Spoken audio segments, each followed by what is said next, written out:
Minister, even before the impact of COVID-19 became on our health service, significant additional capacity was required across all aspects of care to provide access to quality services and to meet the needs of our growing population.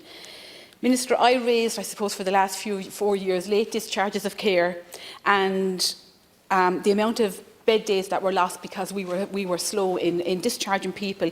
I have to say through no one's fault, but I just want to speak about a pilot project that was undertaken in UHW this year. So the managing director of the hospital bought capacity in a nursing home in Dungarvan.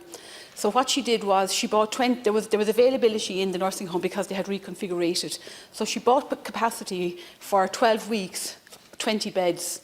So at a cost of €1,000 per bed, per week, as against 7,500 in an acute hospital setting, she was able to transfer people who were deemed fit by the consultant to be discharged, but probably couldn't go home, or the nursing home wasn't ready, or they didn't have the correct wraparound supports.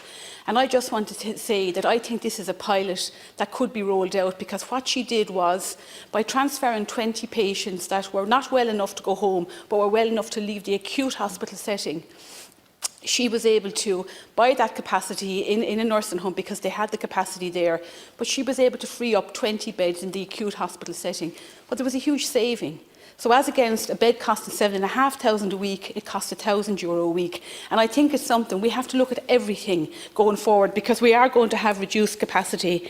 And I suppose, look, we can't predict the future, but we're looking at reduced capacity. We're looking at COVID and non-COVID. We're looking at the winter vomiting bug. We're looking at the possibility of a resurgence of COVID, and we have to be prepared for this. So, Minister, my question is, has the planning started, and are you confident that challenges highlighted during COVID can be addressed? Thank you. Thank you, Deputy.